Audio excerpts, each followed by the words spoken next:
Tom? No answer. Tom? No answer. What's gone with that boy, I wonder? You, Tom? No answer.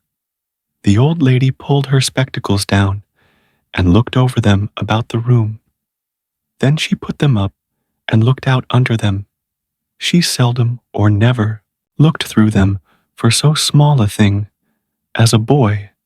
They were her state pair, the pride of her heart, and were built for style, not service. She could have seen through a pair of stove lids just as well. She looked perplexed for a moment, and then said, not fiercely, but still loud enough for the furniture to hear, "Well, I lay if I get hold of you, I'll—" She did not finish, for by this time she was bending down and punching under the bed with the broom, and so she needed breath to punctuate the punches with. She resurrected nothing but the cat. I never did see the beat of that boy. She went to the open door and stood in it and looked out among the tomato vines and Jimson weeds that constituted the garden. No Tom. So she lifted up her voice at an angle calculated for distance and shouted, "Yo, ooh, Tom!" There was a slight noise behind her, and she turned just in time to seize a small boy by the slack of his roundabout and arrest his flight. "There, I might have thought of that closet. What you been doing in there?" "Nothing. Nothing. Look at your hands. And look at your mouth. What is that truck?" "I don't know, Aunt." "Well, I know. It's jam. That's what it is. 40 times I've said if you didn't let that jam alone, I'd skin you. Hand me that switch." The switch hovered in the air. The peril was desperate. "My, look behind you, Aunt." The old lady whirled round and snatched her skirts out of danger. The lad fled on the instant, scrambled up the high board fence, and disappeared over it.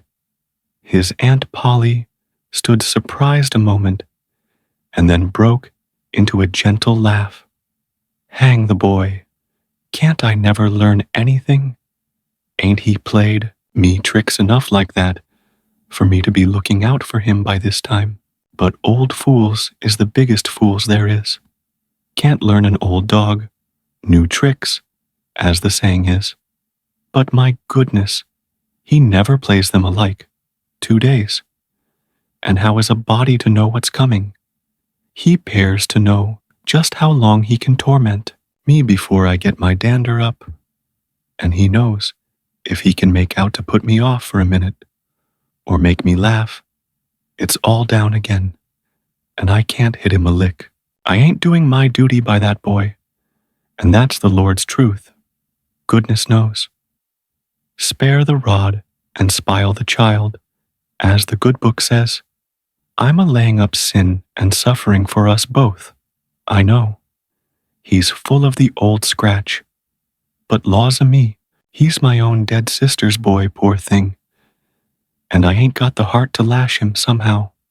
Every time I let him off, my conscience does hurt me so. And every time I hit him, my old heart most breaks. Well, man, that is born of woman, is of few days, and full of trouble, as the scripture says, and I reckon it's so. He'll play hooky this evening, and I'll just be obliged to make him work, tomorrow, to punish him. It's mighty hard to make him work Saturdays, when all the boys is having holiday, but he hates work more than he hates anything else, and I've got to do some of my duty by him, or I'll be the ruination of the child. Southwestern for afternoon Tom did play hooky, and he had a very good time. He got back home barely in season to help Jim saw next day's wood and split the kindlings before supper. At least he was there in time to tell his adventures to Jim, while Jim did 3/4 of the work. Tom's younger brother, or rather half-brother, Sid, was already through with his part of the work, picking up chips, for he was a quiet boy and had no adventurous, troublesome ways. While Tom was eating his supper and stealing sugar as opportunity offered, Aunt Polly asked him questions that were full of guile and very deep, for she wanted to trap him into damaging revealments. Like many other simple-hearted souls, it was her pet vanity to believe she was endowed with a talent for dark and mysterious diplomacy, and she loved to contemplate her most transparent devices as marvels of low cunning. Said she, "Tom, it was middling warm in school, warn't it?" "Yes'm." "Powerful warm, warn't it?" "Yes'm." "Didn't you want to go in a swimming, Tom?" A bit of a scare shot through Tom, a touch of uncomfortable suspicion. He searched Aunt Polly's face, but it told him nothing. So he said, "No'm, well, not very much." The old lady reached out her hand and felt Tom's shirt and said, "But you ain't too warm now, though." And it flattered her to reflect that she had discovered that the shirt was dry without anybody knowing that that was what she had in her mind. But in spite of her, Tom knew where the wind lay now. So he forestalled what might be the next move. "Some of us pumped on our heads. Mine's damp yet. See?" Aunt Polly was vexed to think she had overlooked that bit of circumstantial evidence and missed a trick. Then she had a new inspiration. "Tom, you didn't have to undo your shirt collar where I sewed it to pump on your head, did you?" "Unbutton your jacket." The trouble vanished out of Tom's face. He opened his jacket. His shirt collar was securely sewed. "Bother. Well, go along with you. I'd made sure you'd played hooky and been a-swimming. But I forgive you, Tom. I reckon you're a kind of a singed cat. As the saying is, better'n you look, this time." She was half sorry her sagacity had miscarried, and half glad that Tom had stumbled into obedient conduct for once. But Sidney said, "Well now, if I didn't think you sewed his collar with white thread, but it's black, why, I did sew it with white." But Tom did not wait for the rest. As he went out at the door, he said, "Siddy, I'll lick you for that." In a safe place, Tom examined 2 large needles, which were thrust into the lapels of his jacket and had thread bound about them. One needle carried white thread and the other black. He said, "She'd never noticed if it hadn't been for Sid. Confound it, sometimes she sews it with white, and sometimes she sews it with black. I wish to Geeminy she'd stick to one or t'other. I can't keep the run of 'em, but I bet you I'll lamb Sid for that. I'll learn him. He was not the model boy of the village. He knew the model boy very well, though, and loathed him. Within 2 minutes, or even less, he had forgotten all his troubles, not because his troubles were one whit less heavy and bitter to him than a man's are to a man, but because a new and powerful interest bore them down and drove them out of his mind for the time, just as men's misfortunes are forgotten in the excitement of new enterprises. This new interest was a valued novelty in whistling, and he was suffering to practice it undisturbed. It consisted in a peculiar bird-like turn, a sort of liquid warble, produced by touching the tongue to the roof of the mouth at short intervals. In the midst of the music, the reader probably remembers how to do it if he has ever been a boy. Diligence and attention soon gave him the knack of it, and he strode down the street with his mouth full of harmony and his soul full of gratitude. He felt much as an astronomer feels who has discovered a new planet, no doubt as far as strong, deep, unalloyed pleasure is concerned.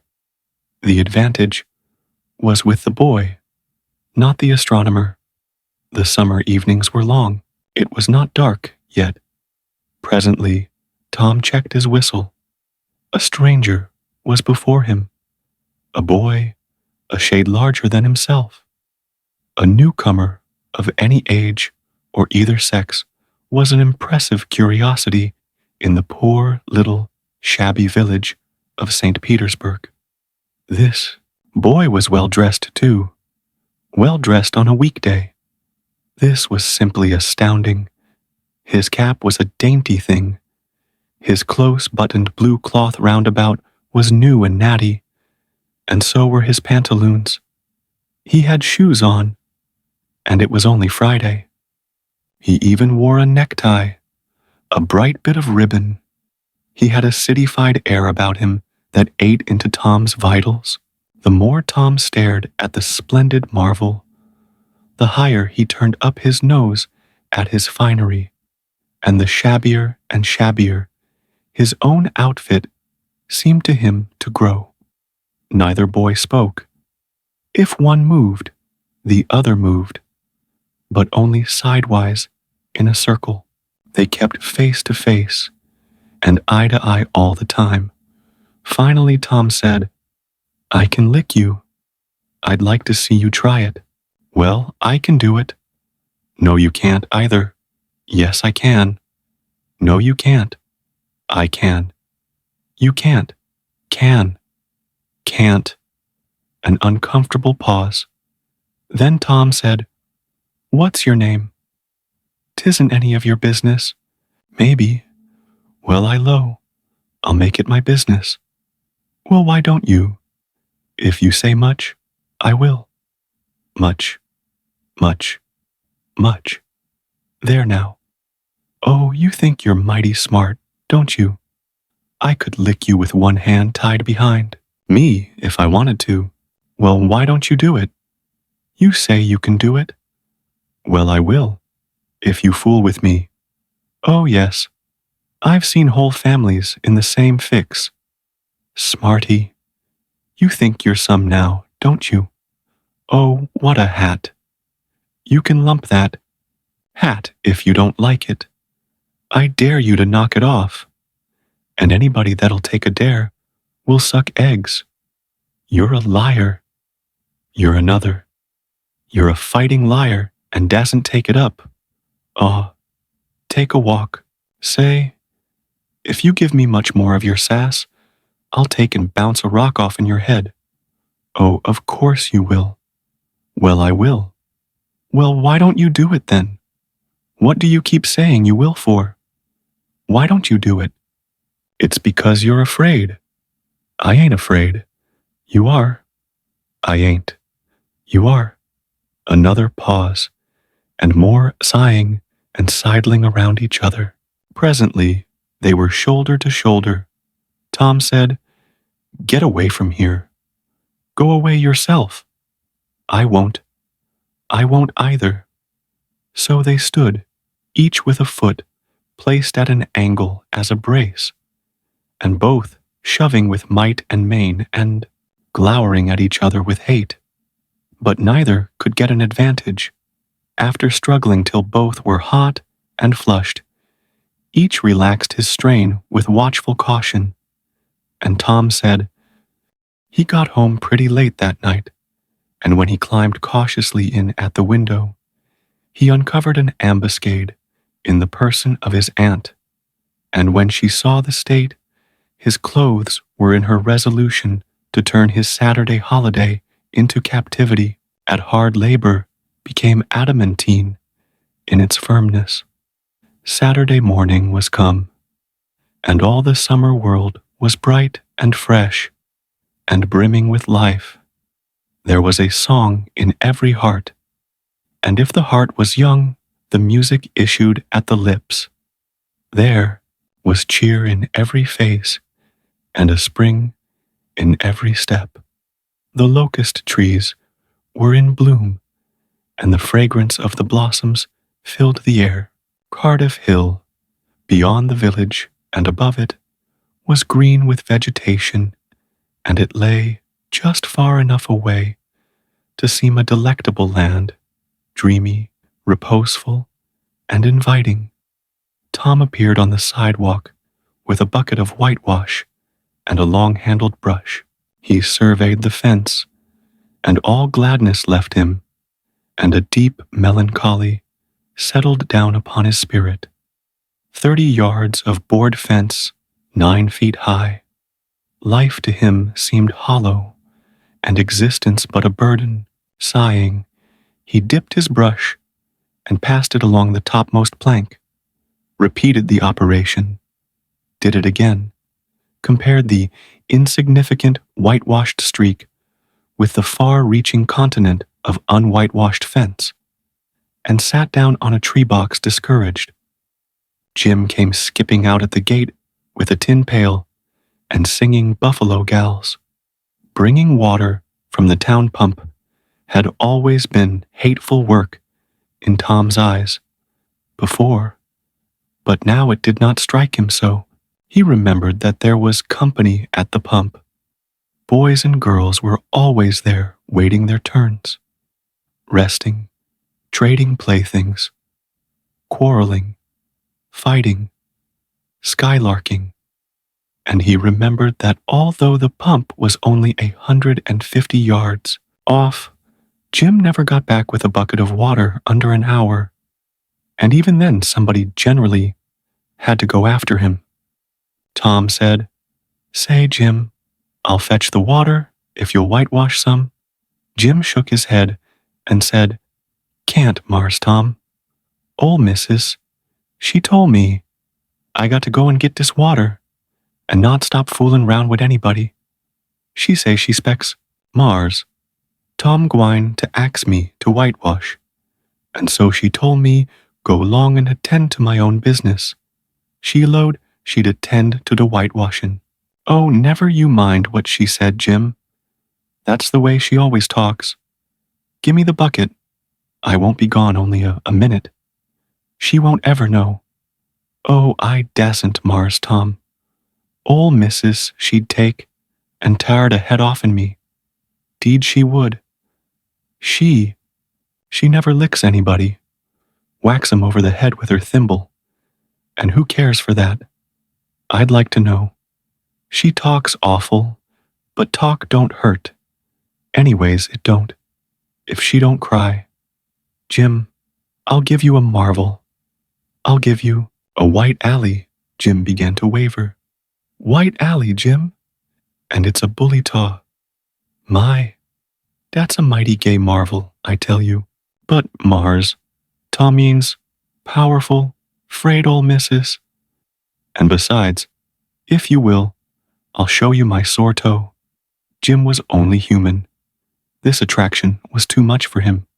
He put down his pail, took the white alley, and bent over the toe with absorbing interest while the bandage was being unwound. In another moment he was flying down the street with his pail and a tingling rear. Tom was whitewashing with vigor, and Aunt Polly was retiring from the field with a slipper in her hand and triumph in her eye. But Tom's energy did not last. He began to think of the fun he had planned for this day, and his sorrows multiplied. Soon the free boys would come tripping along on all sorts of delicious expeditions, and they would make a world of fun of him for having to work. The very thought of it burnt him like fire. He got out his worldly wealth and examined it. Bits of toys, marbles, and trash. Enough to buy an exchange of work, maybe, but not half enough to buy so much as half an hour of pure freedom. So he returned his straitened means to his pocket and gave up the idea of trying to buy the boys. At this dark and hopeless moment, an inspiration burst upon him, nothing less than a great, magnificent inspiration. He took up his brush and went tranquilly to work. Ben Rogers hove in sight presently, the very boy, of all boys, whose ridicule he had been dreading. Ben's gait was the hop, skip, and jump, proof enough that his heart was light and his anticipations high. He was eating an apple and giving a long, melodious whoop at intervals, followed by a deep-toned ding-dong-dong, ding-dong-dong, for he was personating a steamboat. As he drew near, he slackened speed, took the middle of the street, leaned far over to starboard, and rounded to ponderously and with laborious pomp and circumstance, for he was personating the big Missouri and considered himself to be drawing 9 feet of water. He was boat and captain and engine bells combined, so he had to imagine himself standing on his own hurricane deck giving the orders and executing them. "Stop her, sir." Ting-a-ling-ling. The headway ran almost out, and he drew up slowly toward the sidewalk. Ship up to back. Ting-a-ling-ling. His arms straightened and stiffened down his sides. Set her back on the starboard. Ting-a-ling-ling. Chow. Ch-chow-wow. Chow. His right hand, meantime, describing stately circles, for it was representing a 40-foot wheel. Let her go back on the larboard. Ting-a-ling-ling. Chow. Ch-chow. Chow. The left hand began to describe circles. Stop the starboard. Ting-a-ling-ling. Stop the larboard. Come ahead on the starboard. Stop her. Let your outside turn over. Slow. Ting-a-ling-ling. Chow-ow-ow. Get out that headline. Lively now. Come. Out with your spring line. What are you about there? Take a turn round that stump with the bite of it. Stand by that stage now. Let her go. Done with the engines, sir. Ting-a-ling-ling. Sht, sirt, shit, trying the gauge cocks.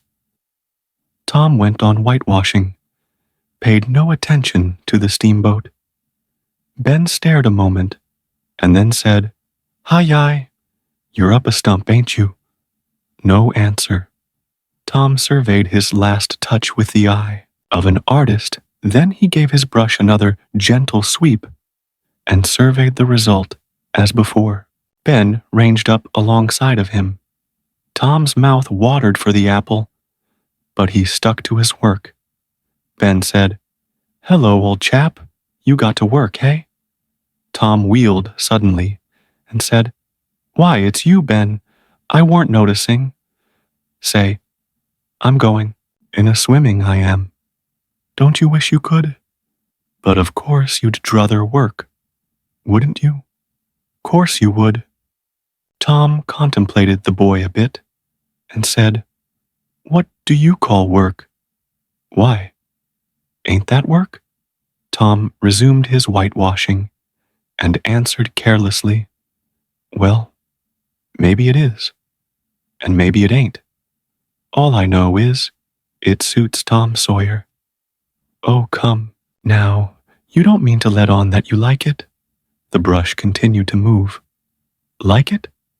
Well, I don't see why I oughtn't to like it. Does a boy get a chance to whitewash a fence every day?" That put the thing in a new light. Ben stopped, nibbling his apple. Tom swept his brush daintily back and forth, stepped back to note the effect, added a touch here and there, criticized the effect again, Ben watching every move, and getting more and more interested, more and more absorbed. Presently he said, "Say, Tom, let me whitewash a little." Tom considered, was about to consent, but he altered his mind. No, I reckon it wouldn't hardly do, Ben. You see, Aunt Polly's awful particular about this fence. Right here on the street, you know. But if it was the back fence, I wouldn't mind, and she wouldn't. Yes, she's awful particular about this fence. It's got to be done very careful. I reckon there ain't one boy in 1,000, maybe 2,000, that can do it the way it's got to be done. No, is that so? Oh, come now, let me just try. Only just a little. I'd let you, if you was me, Tom. Ben, I'd like, too, but Aunt Polly, well, Jim wanted to do it, but she wouldn't let him. Sid wanted to do it, and she wouldn't let Sid. Now, don't you see how I'm fixed? If you was to tackle this fence, and anything was to happen to it, oh, shucks, I'll be just as careful. Now let me try. Say, I'll give you the core of my apple. Well, here. No, Ben, now don't. I'm afeard. I'll give you all of it. Tom gave up the brush with reluctance in his face, but alacrity in his heart. And while the late steamer, Big Missouri, worked and sweated in the sun, the retired artist sat on a barrel in the shade close by, dangled his legs, munched his apple, and planned the slaughter of more innocents. There was no lack of material. Boys happened along every little while. They came to jeer, but remained to whitewash. By the time Ben was fagged out, Tom had traded the next chance to Billy Fisher for a kite in good repair. And when he played out, Johnny Miller bought in for a dead rat and a string to swing it with. And so on, hour after hour. And when the middle of the afternoon came, from being a poor, poverty-stricken boy in the morning, Tom was literally rolling in wealth.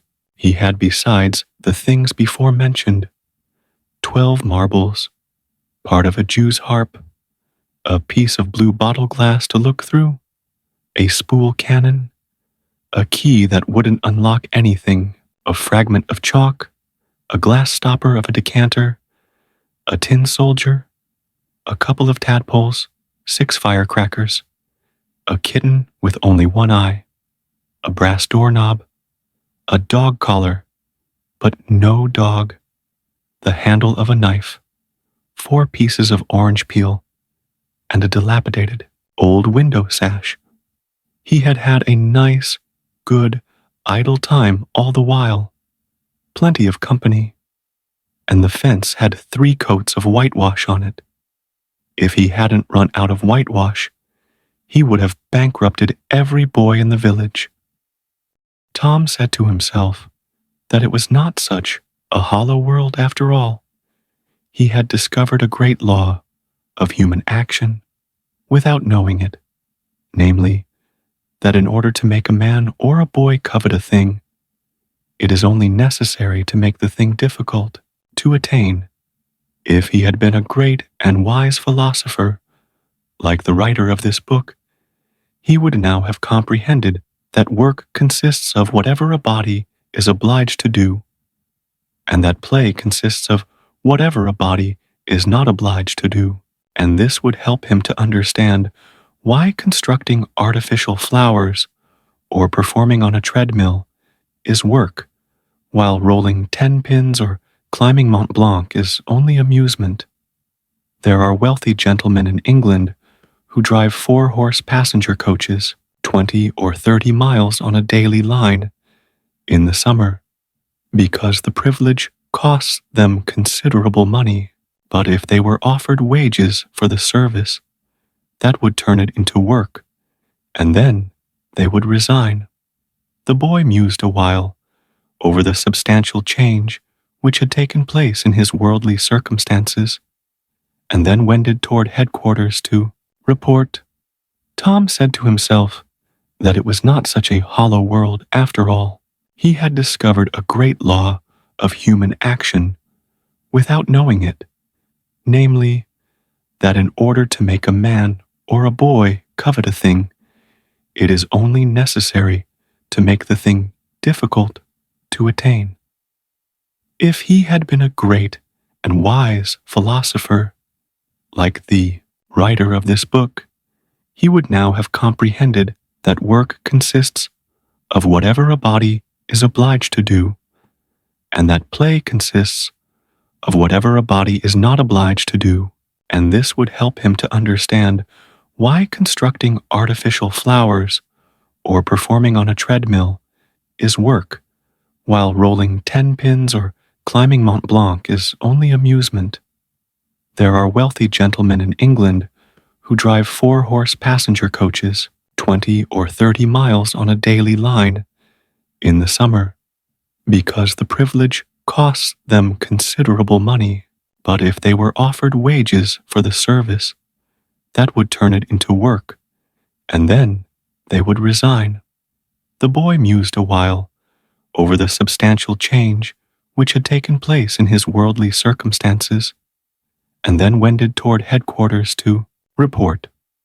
Tom presented himself before Aunt Polly, who was sitting by an open window in a pleasant rearward apartment, which was bedroom, breakfast room, dining room, and library combined.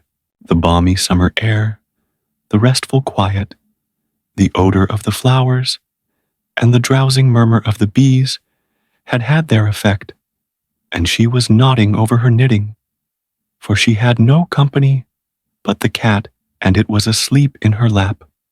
Her spectacles were propped up on her gray head. For safety, she had thought that, of course, Tom had deserted long ago, and she wondered at seeing him place himself in her power again in this intrepid way. He said, "Mayn't I go and play now, Aunt?" "What? Already? How much have you done?" "It's all done, Aunt." "Tom, don't lie to me. I can't bear it. I ain't, Aunt. It is all done." Aunt Polly placed small trust in such evidence. She went out to see for herself, and she would have been content to find 20% of Tom's statement true when she found the entire fence whitewashed, and not only whitewashed, but elaborately coated and recoated, and even a streak added to the ground. Her astonishment was almost unspeakable. She said, "Well, I never. There's no getting round it. You can work when you're a mind to, Tom." And then she diluted the compliment by adding, "But it's powerful. Seldom you're a mind to, I'm bound to say. Well, go along and play. But mind you get back some time in a week, or I'll tan you." She was so overcome by the splendor of his achievement that she took him into the closet and selected a choice apple and delivered it to him, along with an improving lecture upon the added value and flavor a treat took to itself when it came, without sin through virtuous effort. And while she closed with a happy, scriptural flourish, he hooked a donut. Then he skipped out and saw Sid just starting up the outside stairway that led to the back rooms on the second floor. Clods were handy, and the air was full of them in a twinkling. They raged around Sid like a hailstorm, and before Aunt Polly could collect her surprised faculties and sally to the rescue, 6 or 7 clods had taken personal effect, and Tom was over the fence and gone. There was a gate, but as a general thing, he was too crowded for time to make use of it. His soul was at peace, now that he had settled with Sid, for calling attention to his black thread and getting him into trouble. Tom skirted the block and came round into a muddy alley that led by the back of his aunt's cow stable. He presently got safely beyond the reach of capture and punishment, and hastened toward the public square of the village, where 2 military companies of boys had met for conflict according to previous appointment. Tom was general of one of these armies, Joe Harper, a bosom friend, general of the other. These 2 great commanders did not condescend to fight in person, that being better suited to the still smaller fry. but sat together on an eminence and conducted the field operations by orders delivered through aides de camp. Tom's army won a great victory after a long and hard-fought battle. Then the dead were counted, prisoners exchanged, the terms of the next disagreement agreed upon, and the day for the necessary battle appointed, after which the armies fell into line and marched away, and Tom turned homeward alone. As he was passing by the house where Jeff Thatcher lived, he saw a new girl in the garden, a lovely little blue-eyed creature with yellow hair plaited into 2 long tails, white summer frock, and embroidered pantalettes. The fresh-crowned hero fell without firing a shot. A certain Amy Lawrence vanished out of his heart and left not even a memory of herself behind. He had thought he loved her to distraction. He had regarded his passion as adoration. And behold, it was only a poor little evanescent partiality. He had been months winning her. She had confessed hardly a week ago. He had been the happiest and the proudest boy in the world only 7 short days. And here in one instant of time, she had gone out of his heart like a casual stranger whose visit is done. He worshipped this new angel with furtive eye till he saw that she had discovered him. Then he pretended he did not know she was present and began to show off in all sorts of absurd, boyish ways in order to win her admiration. He kept up this grotesque foolishness for some time, but by and by, while he was in the midst of some dangerous gymnastic performances, he glanced aside and saw that the little girl was wending her way toward the house. Tom came up to the fence and leaned on it, grieving, and hoping she would tarry yet a while longer. She halted a moment on the steps and then moved toward the door. Tom heaved a great sigh as she put her foot on the threshold, but his face lit up right away, for she tossed a pansy over the fence a moment before she disappeared. The boy ran around and stopped within a foot or 2 of the flower, and then shaded his eyes with his hand and began to look down street as if he had discovered something of interest going on in that direction. Presently, he picked up a straw and began trying to balance it on his nose, with his head tilted far back, and as he moved from side to side in his efforts, he edged nearer and nearer toward the pansy. Finally, his bare foot rested upon it, his pliant toes closed upon it, and he hopped away with the treasure and disappeared round the corner, but only for a minute, only while he could button the flower inside his jacket, next his heart, or next his stomach, possibly, for he was not much posted in anatomy and not hypercritical anyway. He returned now and hung about the fence till nightfall, showing off as before. But the girl never exhibited herself again, though Tom comforted himself a little with the hope that she had been near some window, meantime, and been aware of his attentions. Finally, he strode home reluctantly, with his poor head full of visions. All through supper, his spirits were so high that his aunt wondered what had got into the child. He took a good scolding about clotting Sid, and did not seem to mind it in the least.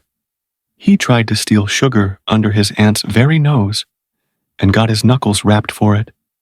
He said, "Aunt, you don't whack Sid when he takes it."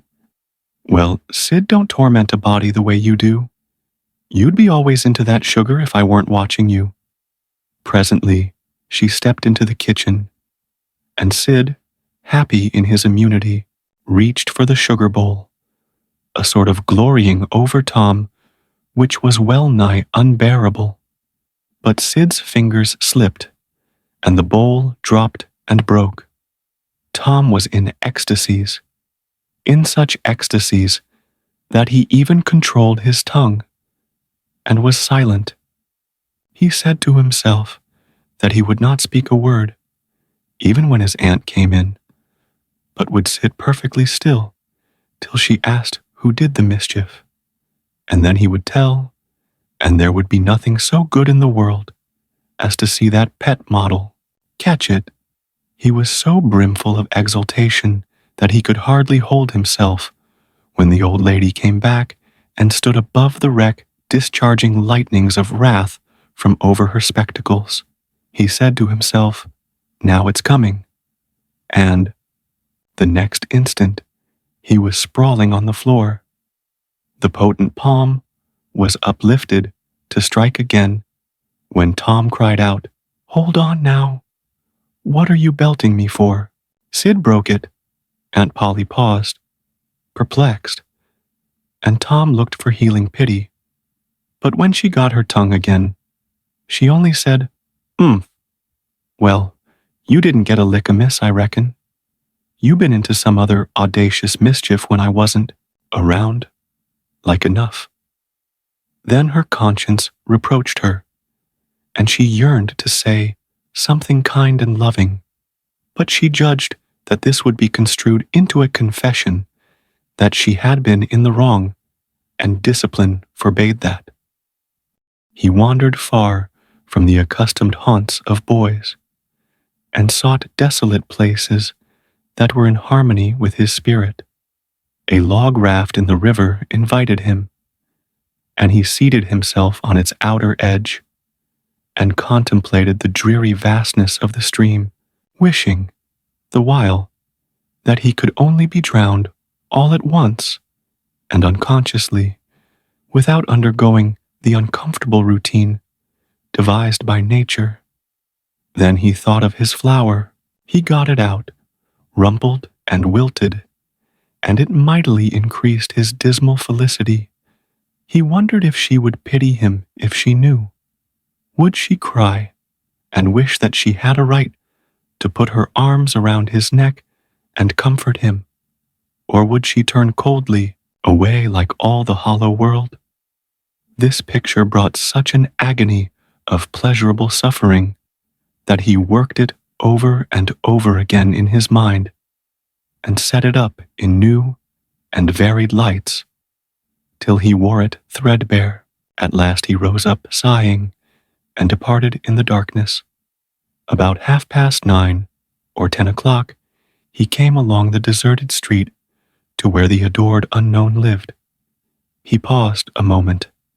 No sound fell upon his listening ear. A candle was casting a dull glow upon the curtain of a second-story window. Was the sacred presence there? He climbed the fence, threaded his stealthy way through the plants, till he stood under that window. He looked up at it long and with emotion. Then he laid him down on the ground under it, disposing himself upon his back, with his hands clasped upon his breast, and holding his poor, wilted flower.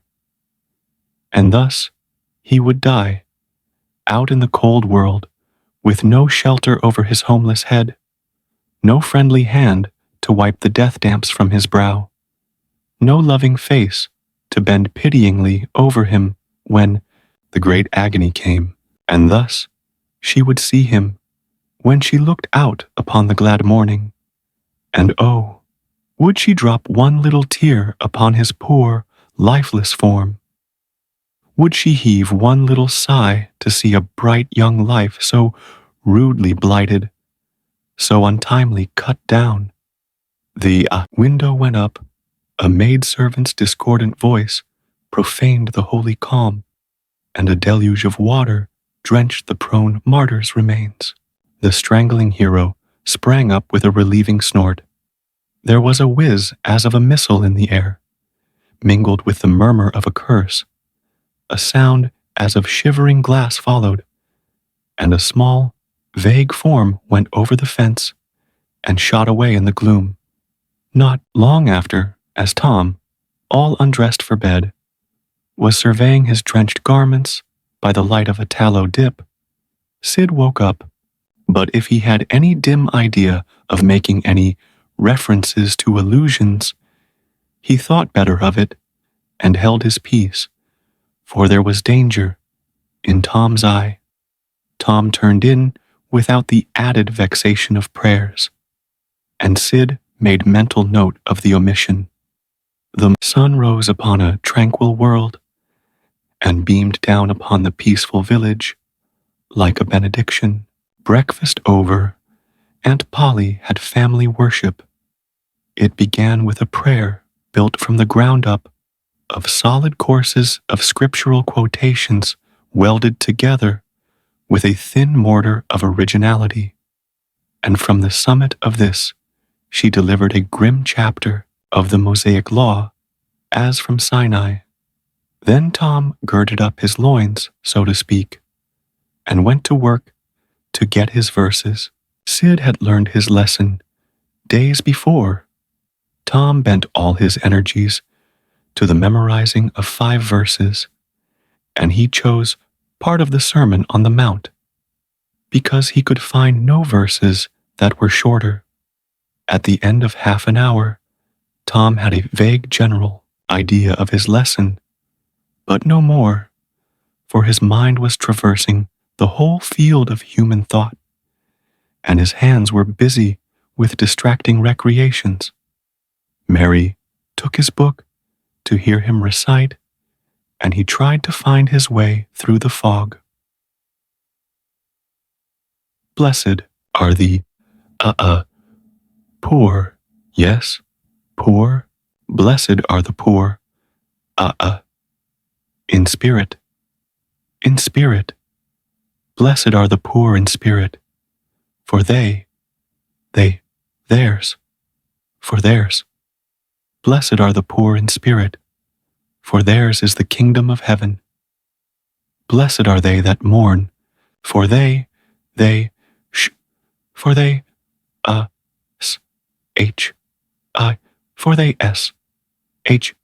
oh, I don't know what it is. Shall, for they shall, shall mourn, blessed are they that shall, they that shall mourn, for they shall what? Why don't you tell me, Mary? What do you want to be so mean for? Oh, Tom, you poor thick-headed thing. I'm not teasing you. I wouldn't do that. You must go and learn it again. Don't you be discouraged, Tom. You'll manage it. And if you do, I'll give you something ever so nice. There now, that's a good boy. All right. What is it, Mary? Tell me what it is. Never you mind, Tom. You know if I say it's nice, it is nice. You bet you that's so, Mary. All right, I'll tackle it again. And he did tackle it again. And under the double pressure of curiosity and prospective gain, he did it with such spirit that he accomplished a shining success. Mary gave him a brand new Barlow knife, worth 12.5 cents, and the convulsion of delight that swept his system shook him to his foundations. True, the knife would not cut anything, but it was a sure enough Barlow, and there was inconceivable grandeur in that, though where the Western boys ever got the idea that such a weapon could possibly be counterfeited to its injury is an imposing mystery, and will always remain so.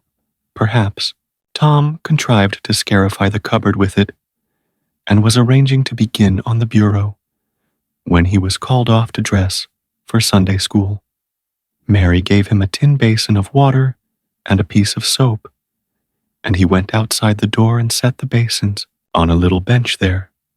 Then he dipped the soap in the water and laid it down, turned up his sleeves, poured out the water on the ground, gently and then entered the kitchen and began to wipe his face diligently on the towel behind the door. But Mary removed the towel and said, "Now ain't you ashamed, Tom? You mustn't be so bad. Water won't hurt you." Tom was a trifle disconcerted.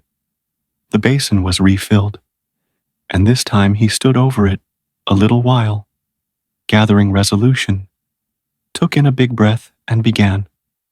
When he entered the kitchen presently, with both eyes shut and groping for the towel with his hands, an honorable testimony of suds and water was dripping from his face. But when he emerged from the towel, he was not yet satisfactory, for the clean territory stopped short at his chin and his jaws, like a mask.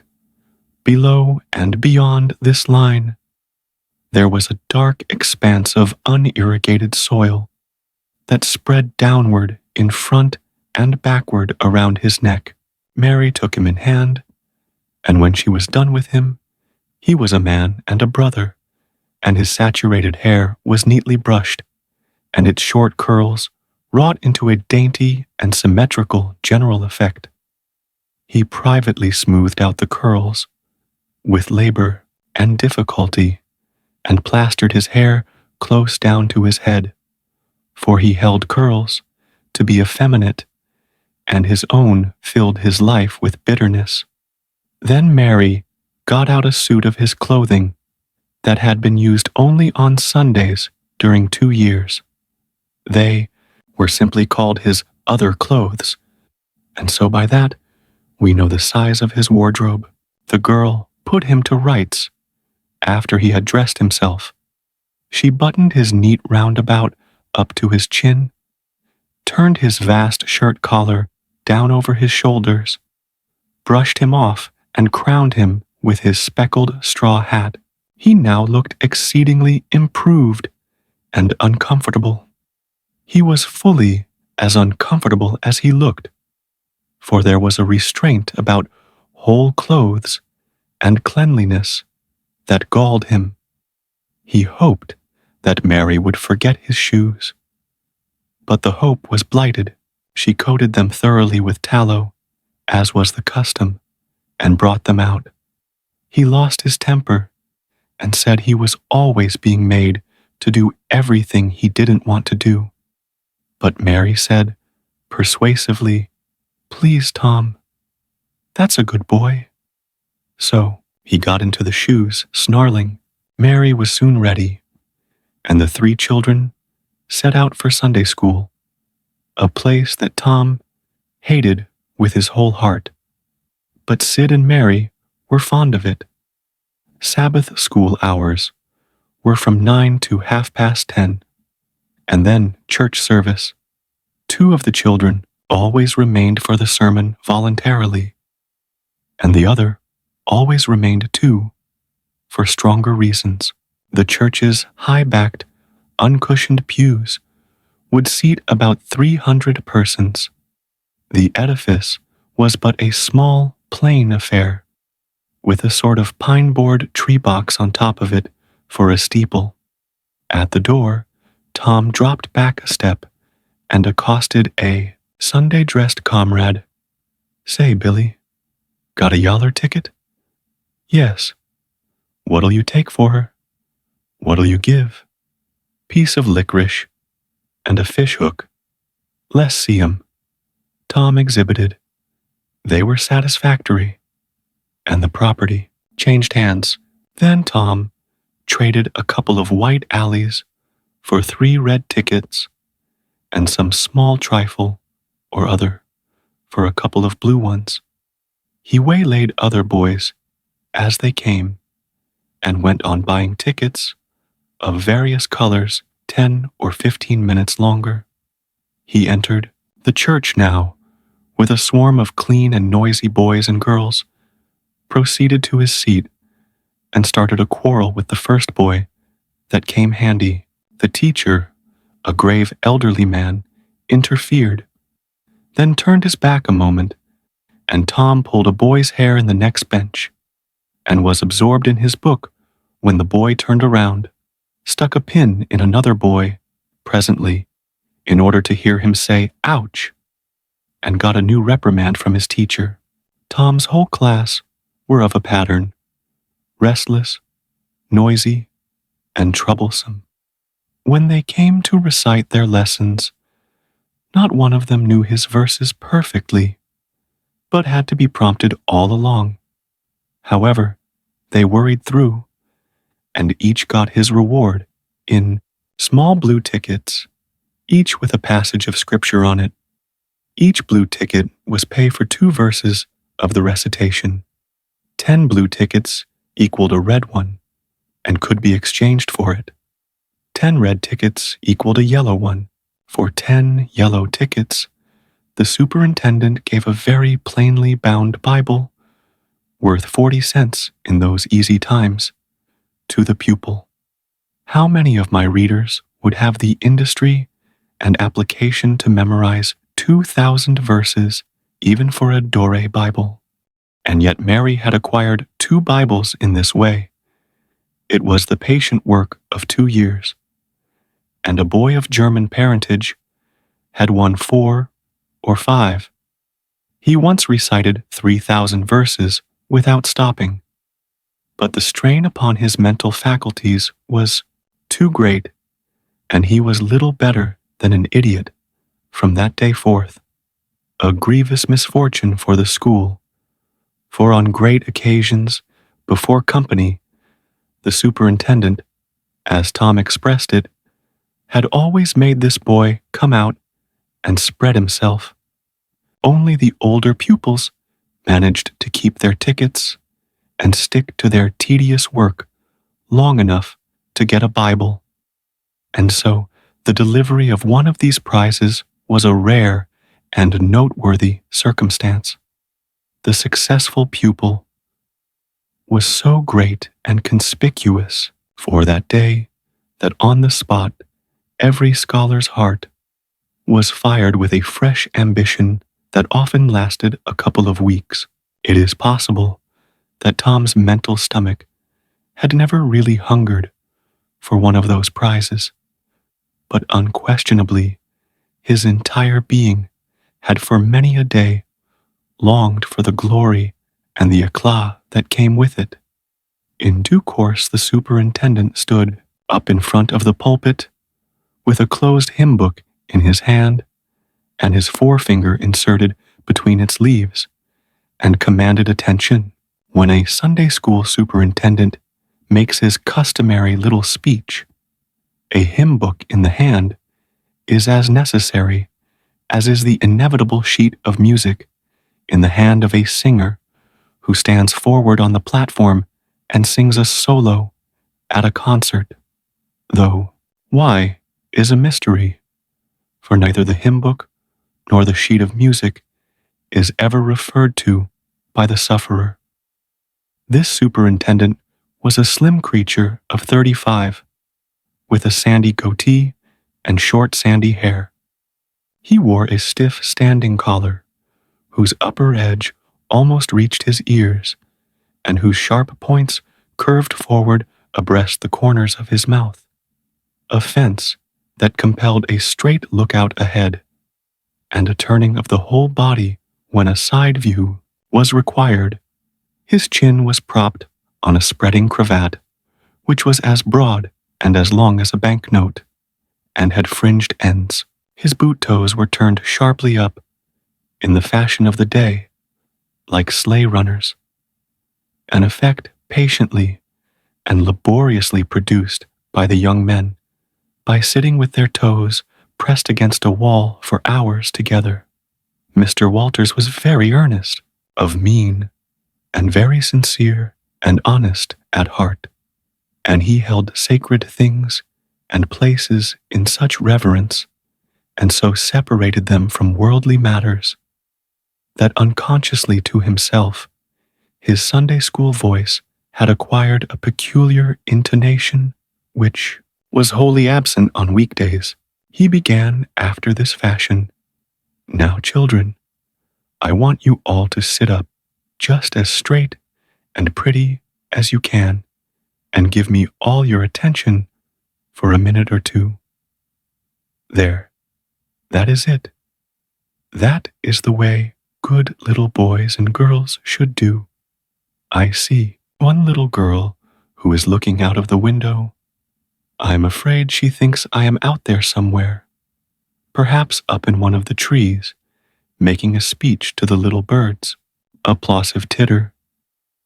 I want to tell you how good it makes me feel to see so many bright, clean little faces assembled in a place like this, learning to do right and be good, and so forth and so on. It is not necessary to set down the rest of the oration. It was of a pattern which does not vary, and so it is familiar to us all. The latter third of the speech was marred by the resumption of fights and other recreations among certain of the bad boys, and by fidgetings and whisperings that extended far and wide, washing even to the bases of isolated and incorruptible rocks like Sid and Mary. But now every sound ceased suddenly, with the subsidence of Mr. Walter's voice, and the conclusion of the speech was received with a burst of silent gratitude. A good part of the whispering had been occasioned by an event which was more or less rare, the entrance of visitors. Lawyer Thatcher, accompanied by a very feeble and aged man, a fine, portly, middle-aged gentleman with iron-gray hair, and a dignified lady who was doubtless the latter's wife. The lady was leading a child. Tom had been restless and full of chafings and repinings, conscience-smitten too. He could not meet Amy Lawrence's eye. He could not brook her loving gaze. But when he saw this small newcomer, his soul was all ablaze with bliss in a moment. The next moment, he was showing off with all his might, cuffing boys, pulling hair, making faces, in a word, using every art that seemed likely to fascinate a girl and win her applause. His exaltation had but one alloy, the memory of his humiliation in this angel's garden, and that record in sand was fast washing out under the waves of happiness that were sweeping over it now. The visitors were given the highest seat of honor, and as soon as Mr. Walters's speech was finished, he introduced them to the school. The middle-aged man turned out to be a prodigious personage, no less a one than the county judge. Altogether, the most august creation these children had ever looked upon, and they wondered what kind of material he was made of, and they half wanted to hear him roar, and were half afraid he might too. He was from Constantinople, 12 miles away, so he had traveled and seen the world. These very eyes had looked upon the county courthouse, which was said to have a tin roof. The awe which these reflections inspired was attested by the impressive silence and the ranks of staring eyes. This was the great Judge Thatcher, brother of their own lawyer. Jeff Thatcher immediately went forward to be familiar with the great man and be envied by the school. It would have been music to his soul to hear the whisperings. Look at him, Jim. He's a-going up there. Say, look. He's a-going to shake hands with him. He is shaking hands with him.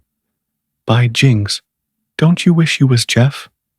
Mr. Walters fell to showing off, with all sorts of official bustlings and activities, giving orders, delivering judgments, discharging directions here, there, everywhere that he could find a target. The librarian showed off, running hither and thither, with his arms full of books, and making a deal of the splutter and fuss that insect authority delights in. The young lady teachers showed off, bending sweetly over pupils that were lately being boxed, lifting pretty warning fingers at bad little boys, and patting good ones lovingly. The young gentlemen teachers showed off with small scoldings and other little displays of authority and fine attention to discipline, and most of the teachers of both sexes found business up at the library, by the pulpit, and it was business that frequently had to be done over again 2 or 3 times, with much seeming vexation. The little girls showed off in various ways, and the little boys showed off with such diligence that the air was thick with paper wads and the murmur of scufflings, and above it all, the great man sat and beamed a majestic, judicial smile upon all the house, and warmed himself in the sun of his own grandeur. For he was showing off, too. There was only one thing wanting to make Mr. Walter's ecstasy complete, and that was a chance to deliver a Bible prize and exhibit a prodigy.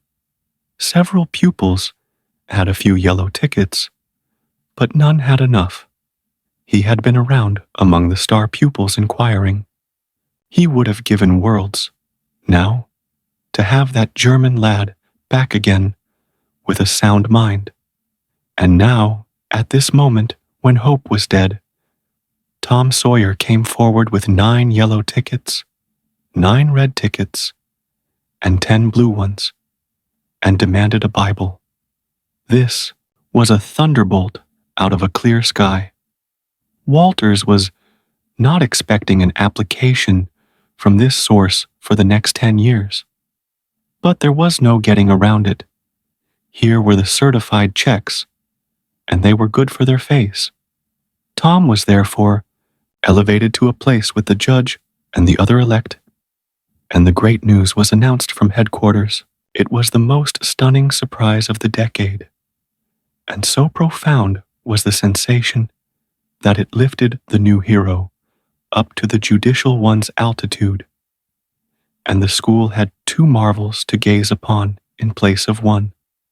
The boys were all eaten up with envy, but those that suffered the bitterest pangs were those who perceived too late that they themselves had contributed to this hated splendor by trading tickets to Tom for the wealth he had amassed in selling whitewashing privileges.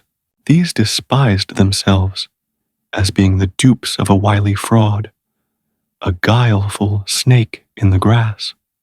The prize was delivered to Tom with as much effusion as the superintendent could pump up under the circumstances. But it lacked somewhat of the true gush, for the poor fellow's instinct taught him that there was a mystery here that could not well bear the light. Perhaps it was simply preposterous that this boy had warehoused 2,000 sheaves of scriptural wisdom on his premises.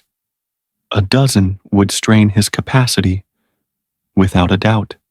Amy Lawrence was proud and glad, and she tried to make Tom see it in her face. But he wouldn't look. She wondered. Then she was just a grain troubled. Next, a dim suspicion came and went, came again. She watched. A furtive glance told her worlds, and then her heart broke, and she was jealous and angry, and the tears came, and she hated everybody, Tom most of all, she thought. Tom was introduced to the judge, but his tongue was tied. His breath would hardly come. His heart quaked, partly because of the awful greatness of the man, but mainly because he was her parent. He would have liked to fall down and worship him if it were in the dark. The judge put his hand on Tom's head and called him a fine little man and asked him what his name was. The boy stammered, gasped, and got it out. Tom. Oh, no, not Tom. It is Thomas. Ah, that's it. I thought there was more to it, maybe. That's very well. But you've another one, I dare say, and you'll tell it to me, won't you? Tell the gentleman your other name, Thomas, said Walters, and say sir. You mustn't forget your manners. Thomas Sawyer. Sir. That's it. That's a good boy. Fine boy. Fine, manly little fellow. 2,000 verses is a great many. Very, very great many. And you never can be sorry for the trouble you took to learn them. For knowledge is worth more than anything there is in the world. It's what makes great men and good men. You'll be a great man and a good man yourself someday, Thomas. And then you'll look back and say, it's all owing to the precious Sunday school privileges of my boyhood. It's all owing to my dear teachers that taught me to learn. It's all owing to the good superintendent who encouraged me and watched over me and gave me a beautiful Bible, a splendid, elegant Bible, to keep and have it all for my own. Always. It's all owing to right bringing up. That is what you will say, Thomas. And you wouldn't take any money for those 2,000 verses. No, indeed, you wouldn't. And now you wouldn't mind telling me and this lady some of the things you've learned. No, I know you wouldn't.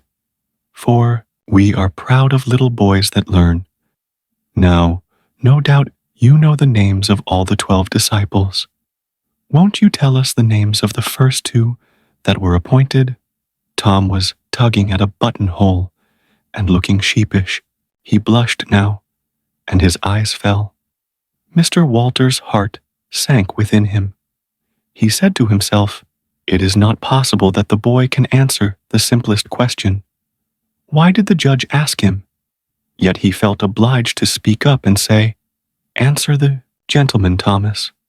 Don't be afraid. Tom still hung fire. Now I know you'll tell me, said the lady. The names of the first 2 disciples were David and Goliath.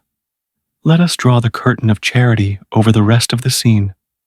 About 10:30, the cracked bell of the small church began to ring, and presently the people began to gather for the morning sermon.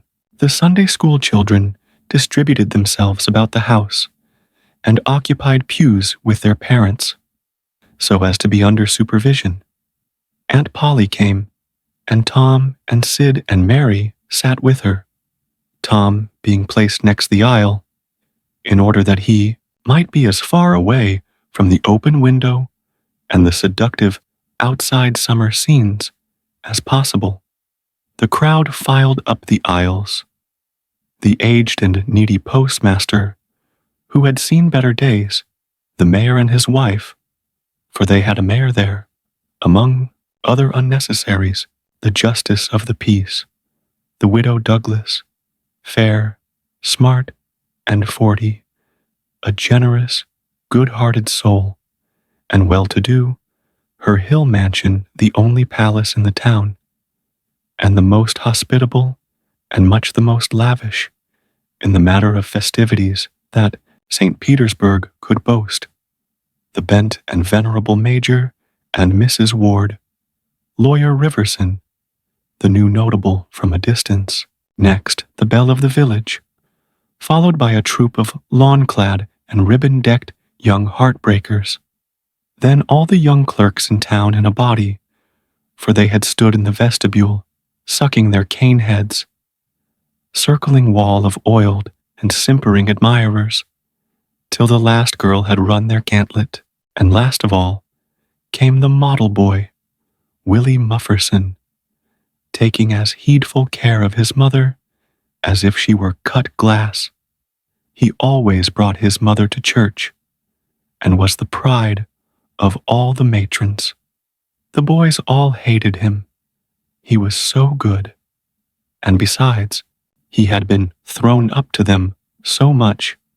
His white handkerchief was hanging out of his pocket, behind, as usual on Sundays, accidentally. Tom had no handkerchief, and he looked upon boys who had as snobs. The congregation being fully assembled, now The bell rang once more, to warn laggards and stragglers, and then a solemn hush fell upon the church, which was only broken by the tittering and whispering of the choir in the gallery. The choir always tittered and whispered all through service. There was once a church choir that was not ill-bred, but I have forgotten where it was now. It was a great many years ago, and I can scarcely remember anything about it, but I think it was in some foreign country. The minister gave out the hymn and read it through with a relish, in a peculiar style, which was much admired in that part of the country. His voice began on a medium key and climbed steadily up till it reached a certain point, where it bore with strong emphasis upon the topmost word, and then plunged down as if from a springboard. Shall I be car ride tow? The skies on flowery beds off ease, whilst others fight to win the prize and sail through bloody seas. He was regarded as a wonderful reader. At church sociables, he was always called upon to read poetry, and when he was through, the ladies would lift up their hands and let them fall helplessly in their laps, and wall their eyes, and shake their heads, as much as to say, words cannot express it. It is too beautiful for this mortal earth. After the hymn had been sung, the Reverend Mr. Sprague turned himself into a bulletin board and read off notices of meetings and societies and things till it seemed that the list would stretch out to the crack of doom, a queer custom which is still kept up in America, even in cities, away here in this age of abundant newspapers. Often, the less there is to justify a traditional custom, the harder it is to get rid of it. And now the minister prayed. A good, generous prayer it was, and went into details. It pleaded for the church and the little children of the church, for the other churches of the village, for the village itself, for the county, for the state officers, for the United States, for the churches of the United States, for Congress, for the President, for the officers of the government, for poor sailors, tossed by stormy seas, for the oppressed millions, groaning under the heel of European monarchies and Oriental despotisms, for such as have the light and the good tidings, and yet have not eyes to see nor ears to hear withal, for the heathen in the far islands of the sea, and closed with a supplication that the words he was about to speak might find grace and favor, and be as seed sown in fertile ground, yielding in time a grateful harvest of good. Amen. There was a rustling of tresses, and the standing congregation sat down. The boy, whose history this book relates, did not enjoy the prayer. He only endured it, if he even did that much. He was restive all through it. He kept tally of the details of the prayer unconsciously, for he was not listening, but he knew the ground of old and the clergyman's regular route over it. And when a little trifle of new matter was interlarded, his ear detected it, and his whole nature resented it. He considered additions unfair and scoundrelly. In the midst of the prayer, a fly had lit on the back of the pew in front of him and tortured his spirit by calmly rubbing its hands together, embracing its head with its arms, and polishing it so vigorously that it seemed to almost part company with the body, and the slender thread of a neck was exposed to view. Scraping its wings with its hind legs, and smoothing them to its body as if they had been coattails, going through its whole toilet as tranquilly as if it knew it was perfectly safe, as indeed it was, for as sorely as Tom's hands itched to grab for it, they did not dare. He believed his soul would be instantly destroyed if he did such a thing while the prayer was going on. But with the closing sentence, his hand began to curve and steal forward, and the instant the Amen was out, the fly was a prisoner of war. His aunt detected the act and made him let it go. The minister gave out his text and droned along monotonously through an argument that was so prosy that many a head by and by began to nod, and yet it was an argument that dealt in limitless fire and brimstone and thinned the predestined elect down to a company so small as to be hardly worth the saving. Tom counted the pages of the sermon. After church, he always knew how many pages there had been, but he seldom knew anything else about the discourse. However, this time he was really interested for a little while. The minister made a grand and moving picture of the assembling together of the world's hosts at the millennium, when the lion and the lamb should lie down together, and a little child should lead them. But the pathos, the lesson, the moral of the great spectacle were lost upon the boy. He only thought of the conspicuousness of the principal character before the onlooking nations. His face lit with the thought, and he said to himself that he wished he could be that child if it was a tame lion. Now he lapsed into suffering again as the dry argument was resumed.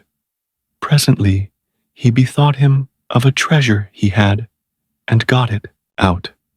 It was a large black beetle with formidable jaws, a pinch bug, he called it. It was in a percussion cap box. The first thing the beetle did was to take him by the finger. A natural fillip followed. The beetle went floundering into the aisle and lit on its back, and the hurt finger went into the boy's mouth. The beetle lay there working its helpless legs, unable to turn over. Tom eyed it and longed for it, but it was safe out of his reach. Other people, uninterested in the sermon, found relief in the beetle, and they eyed it too. Presently, a vagrant poodle dog came idling along, sad at heart, lazy with the summer softness and the quiet, weary of captivity, sighing for change.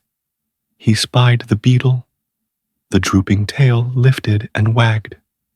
He surveyed the prize, walked around it, smelt at it from a safe distance, walked around it again, grew bolder, and took a closer smell, then lifted his lip and made a gingerly snatch at it, just missing it, made another and another, began to enjoy the diversion, subsided to his stomach, with the beetle between his paws, and continued his experiments, grew weary at last, and then, indifferent and absent-minded, his head nodded, and little by little, his chin descended and touched the enemy, who seized it.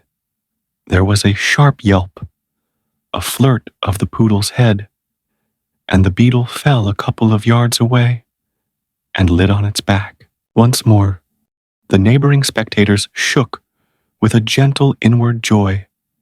Several faces went behind fans and handkerchiefs, and Tom was entirely happy. The dog looked foolish, and probably felt so, but there was resentment in his heart too, and a craving for revenge. So he went to the beetle and began a wary attack on it again, jumping at it from every point of a circle, lighting with his forepaws within an inch of the creature. making even closer snatches at it with his teeth, and jerking his head till his ears flapped again. But he grew tired once more after a while, tried to amuse himself with a fly, but found no relief, followed an ant around, with his nose close to the floor, and quickly wearied of that, yawned, sighed, forgot the beetle entirely, and sat down on it. Then there was a wild yelp of agony, and the poodle went sailing up the aisle. The yelps continued, and so did the dog. He crossed the house in front of the altar. He flew down the other aisle. He crossed before the doors. He clambered up the home stretch. His anguish grew with his progress, till presently he was but a woolly comet moving in its orbit with the gleam and the speed of light. At last the frantic sufferer sheered from its course and sprang into its master's lap. He flung it out of the window, and the voice of distress quickly thinned away and died in the distance. By this time the whole church was red-faced and suffocating with suppressed laughter, and the sermon had come to a dead standstill. The discourse was resumed presently, but it went lame and halting, all possibility of impressiveness being at an end. For even the gravest sentiments were constantly being received with a smothered burst of unholy mirth, under cover of some remote pewback, as if the poor parson had said a rarely facetious thing. It was a genuine relief to the whole congregation when the ordeal was over and the benediction pronounced. Tom Sawyer went home quite cheerful, thinking to himself that there was some satisfaction about divine service when there was a bit of variety in it. He had but one marring thought. He was willing that the dog should play with his pinch bug, but he did not think it was upright in him to carry it off. Monday morning found Tom Sawyer miserable. Monday morning always found him so, because it began another week's slow suffering in school. He generally began that day with wishing he had had no intervening holiday. It made the going into captivity and fetters again so much more odious. Tom lay thinking. Presently it occurred to him that he wished he was sick. Then he could stay home from school. Here was a vague possibility. He canvassed his system. No ailment was found, and he investigated again. This time he thought he could detect colicky symptoms, and he began to encourage them with considerable hope. But they soon grew feeble, and presently died wholly away. He reflected further. Suddenly, he discovered something. One of his upper front teeth was loose. This was lucky. He was about to begin to groan as a starter, as he called it, when it occurred to him that if he came into court with that argument, his aunt would pull it out, and that would hurt. So he thought he would hold the tooth in reserve for the present and seek further. Nothing offered for some little time, and then he remembered hearing the doctor tell about a certain thing that laid up a patient for 2 or 3 weeks and threatened to make him lose a finger. So the boy eagerly drew his sore toe from under the sheet and held it up for inspection. But now he did not know the necessary symptoms. However, it seemed well worth while to chance it, so he fell to groaning with considerable spirit. But Sid slept on unconscious. Tom groaned louder, and fancied that he began to feel pain in the toe. No result from Sid. Tom was panting with his exertions by this time. He took a rest, and then swelled himself up and fetched a succession of admirable groans. Sid snored on. Tom was aggravated.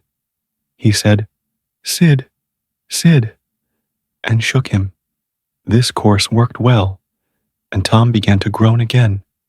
Sid yawned, stretched, then brought himself up on his elbow with a snort and began to stare at Tom. Tom went on groaning. Sid said, "Tom! Say, Tom!" No response. "Here, Tom! Tom! What is the matter, Tom?" And he shook him and looked in his face anxiously. Tom moaned out, "Oh, don't, Sid. Don't joggle me." "Why, what's the matter, Tom? I must call Auntie." "No, never mind. It'll be over by and by, maybe. Don't call anybody." "But I must." "Don't groan so, Tom. It's awful. How long you been this way?" "Hours." "Ouch. Oh, don't stir so, Sid. You'll kill me." "Tom, why didn't you wake me sooner?" "Oh, Tom, don't. It makes my flesh crawl to hear you." "Tom, what is the matter?" "I forgive you everything, Sid." Groan. "Everything you've ever done to me. When I'm gone." "Oh, Tom, you ain't dying, are you?" "Don't, Tom. Oh, don't." "Maybe I forgive everybody, Sid." Groan. "Tell 'em so, Sid. And Sid, you give my window sash and my cat with one eye to that new girl that's come to town, and tell her." But Sid had snatched his clothes and gone. Tom was suffering in reality. Now, so handsomely, was his imagination working, and so his groans had gathered quite a genuine tone. Sid flew downstairs and said, "Oh, Aunt Polly, come. Tom's dying. Dying? Yes'm. Don't wait. Come quick. Rubbage. I don't believe it." But she fled upstairs, nevertheless, with Sid and Mary at her heels, and her face grew white too, and her lip trembled. When she reached the bedside, she gasped out, "You, Tom, Tom, what's the matter with you?" "Oh, Auntie, What's the matter with you? What is the matter with you, child?" "Oh, Auntie, my sore toes mortified." The old lady sank down into a chair and laughed a little, then cried a little, then did both together. This restored her, and she said, "Tom, what a turn you did give me. Now you shut up that nonsense and climb out of this." The groans ceased, and the pain vanished from the toe. The boy felt a little foolish, and he said, "Aunt Polly, it seemed mortified, and it hurt, so I never minded my tooth at all." "Your tooth, indeed? What's the matter with your tooth?" "One of them's loose, and it aches perfectly awful." There, there, now, don't begin that groaning again. Open your mouth."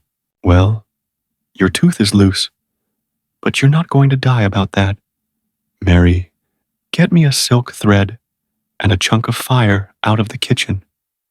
Tom said, "Oh, please, Auntie, don't pull it out. It don't hurt any more. I wish I may never stir, if it does. Please don't, Auntie.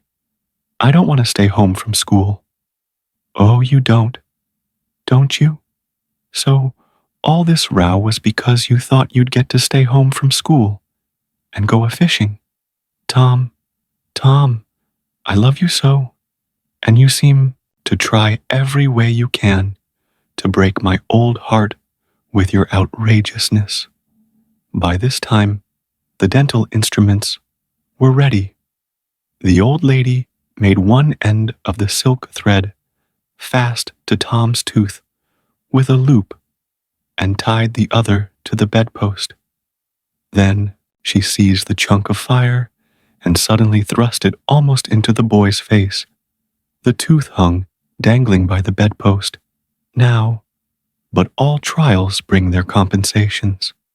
As Tom wended to school after breakfast, he was the envy of every boy he met, because the gap in his upper row of teeth enabled him to expectorate in a new and admirable way. He gathered quite a following of lads interested in the exhibition, and one that had cut his finger and had been a center of fascination and homage up to this time, now found himself suddenly without an adherent and shorn of his glory. His heart was heavy, and he said with a disdain which he did not feel that it wasn't anything to spit like Tom Sawyer. But another boy said, "Sour grapes," and he wandered away, a dismantled hero.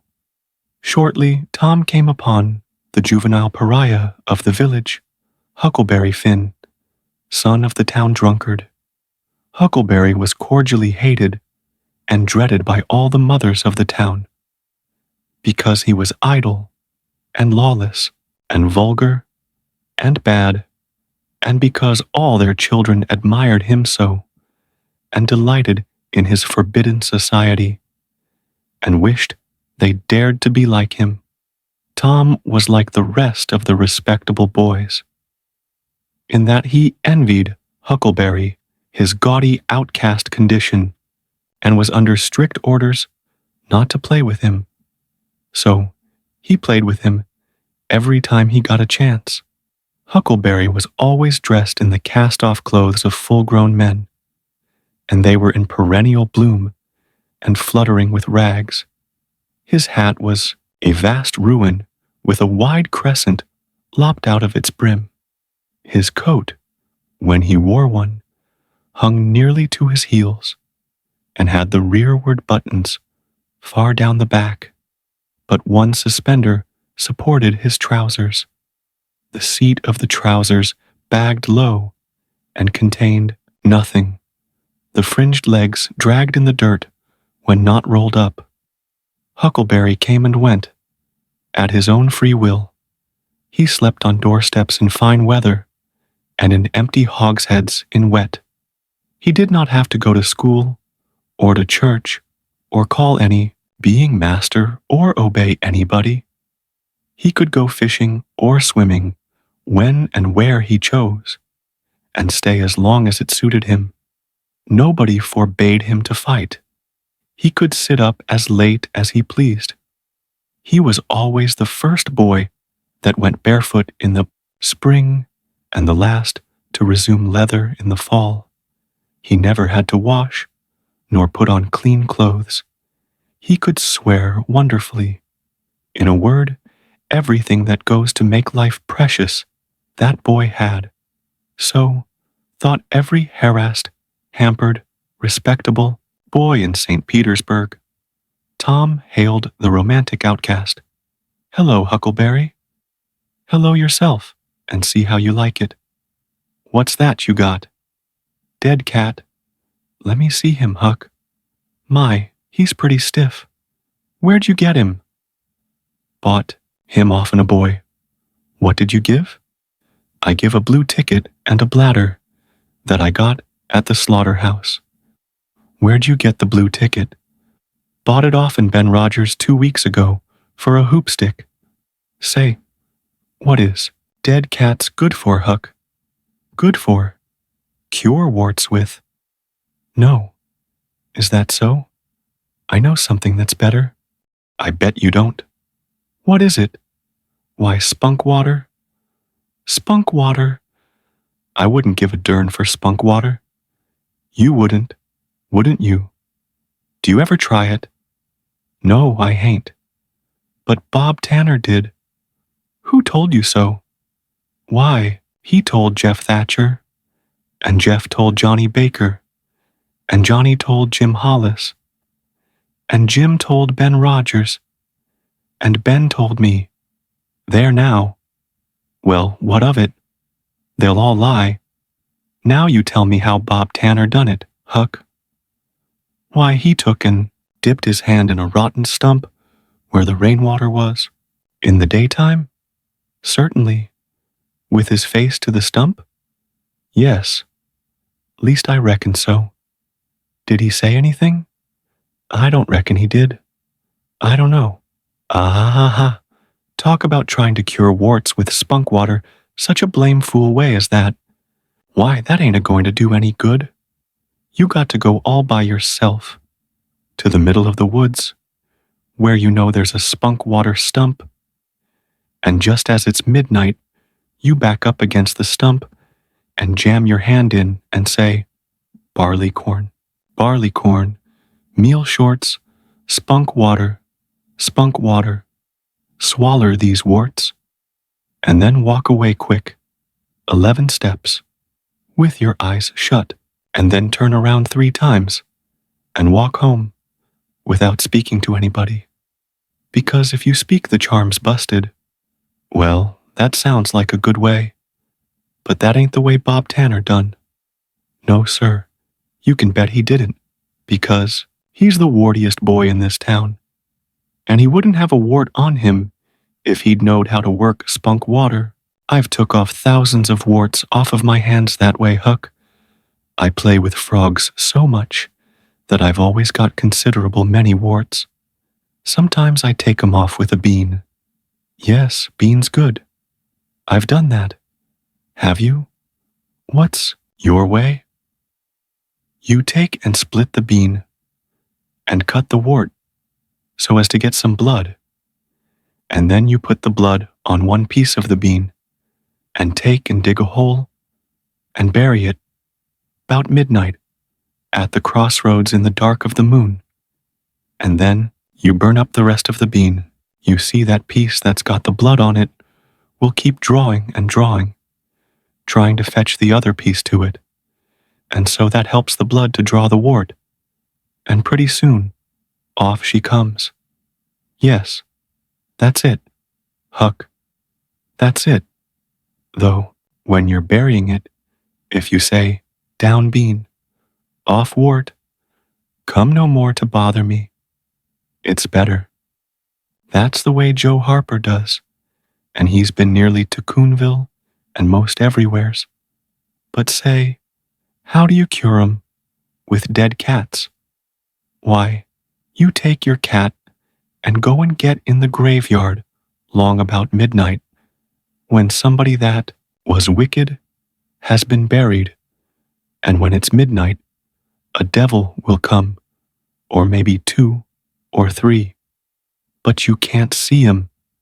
You can only hear something like the wind, or maybe hear 'em talk, and when they're taking that feller away, you heave your cat after 'em and say, devil follow corpse, cat follow devil, warts follow cat, I'm done with ye. That'll fetch any wart. Sounds right. Do you ever try it, Huck? No, but old Mother Hopkins told me. Well, I reckon it's so then, because they say she's a witch. Say, why, Tom, I know she is. She witched Pap. Pap says so his own self. He come along one day, and he see she was a witching him, so he took up a rock, and if she hadn't dodged, he'd a got her. Well, that very night he rolled off in a shed where he was a layin' drunk, and broke his arm. Why, that's awful. How did he know she was a witching him? Lord, Pap can tell, easy. Pap says, when they keep looking at you right stiddy, they're a witching you, specially if they mumble, because when they mumble, they're saying the Lord's Prayer backwards. Say, Hucky, when you going to try the cat? Tonight. I reckon they'll come after old Hoss Williams tonight. But they buried him Saturday. Didn't they get him Saturday night? Why, how you talk. How could their charms work till midnight? And then it's Sunday. Devils don't slosh around much of a Sunday, I don't reckon. I never thought of that. That's so. Let me go with you, of course, if you ain't afeard. Afeard. 'Tain't likely. Will you meow? Yes. And you meow back, if you get a chance. Last time, you kept me a-meowing around, till old Hayes went to throwing rocks at me, and says, "Durn that cat," and so I hove a brick through his window. But don't you tell. I won't.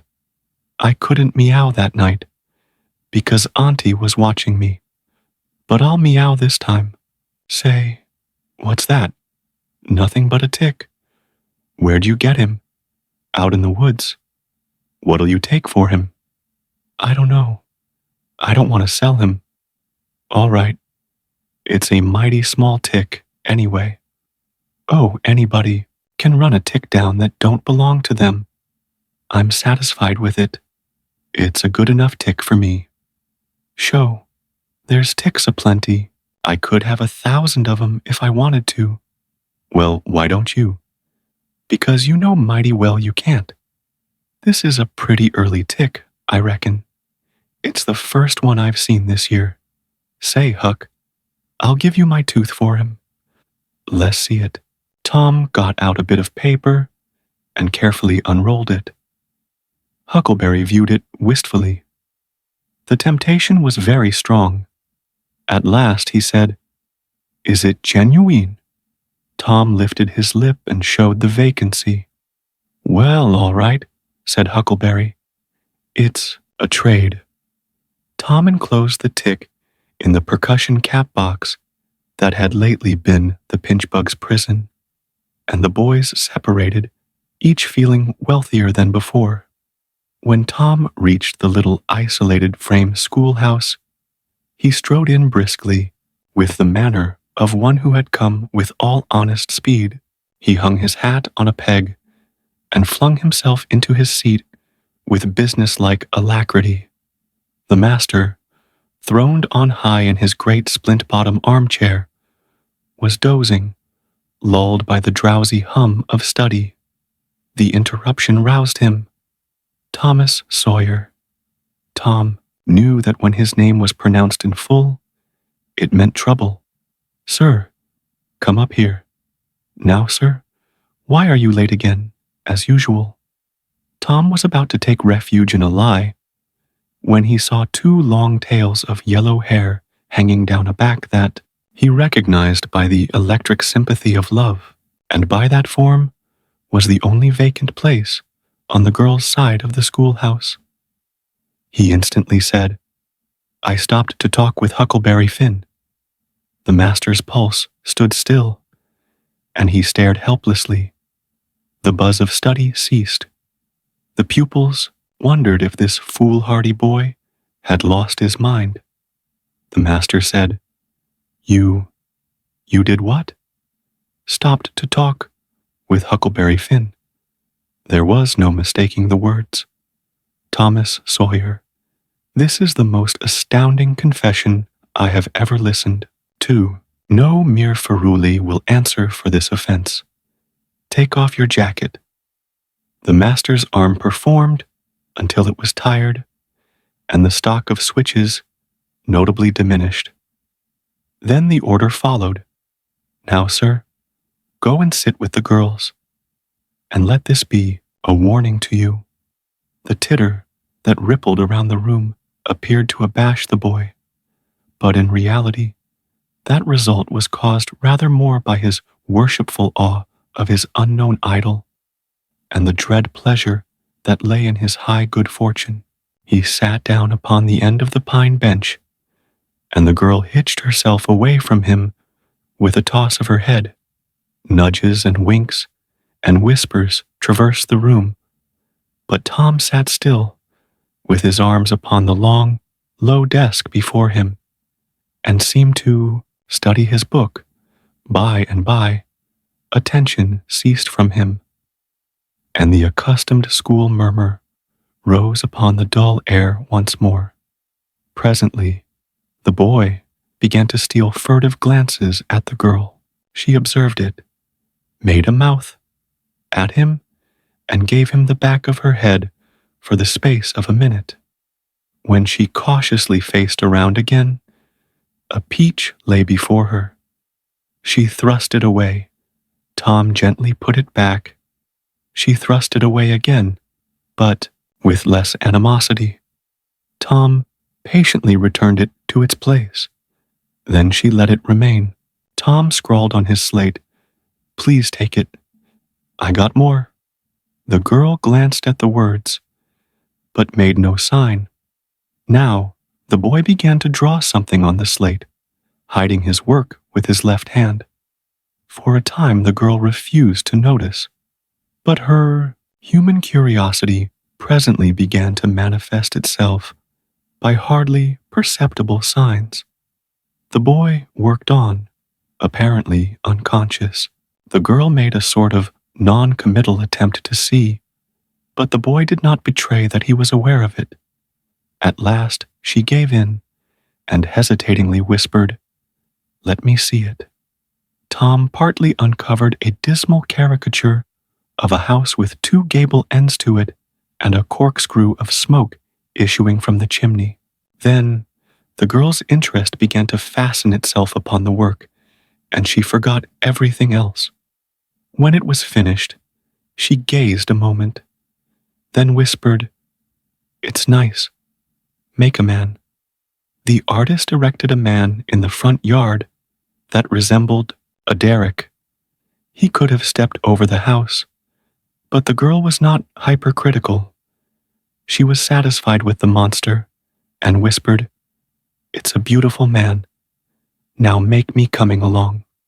Tom drew an hourglass with a full moon and straw limbs to it and armed the spreading fingers with a portentous fan. The girl said, "It's ever so nice. I wish I could draw." "It's easy," whispered Tom. "I'll learn you."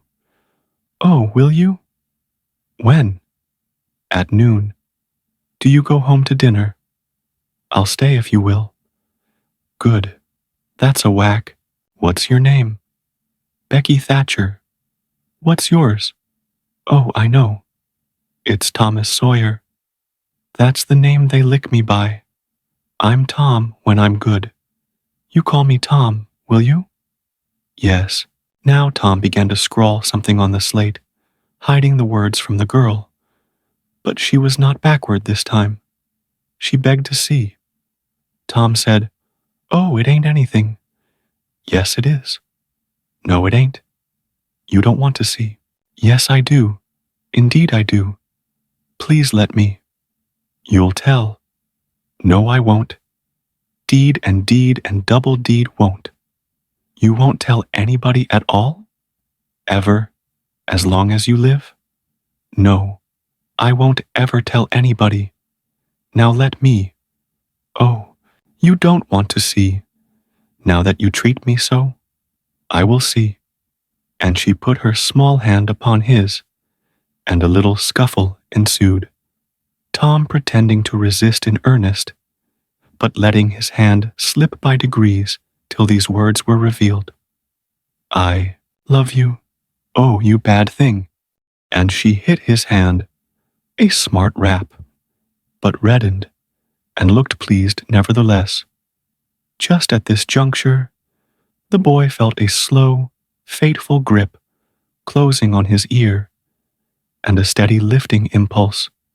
In that wise, he was borne across the house and deposited in his own seat under a peppering fire of giggles from the whole school.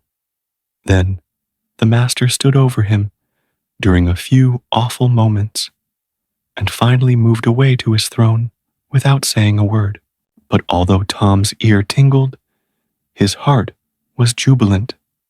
As the school quieted down, Tom made an honest effort to study, but the turmoil within him was too great.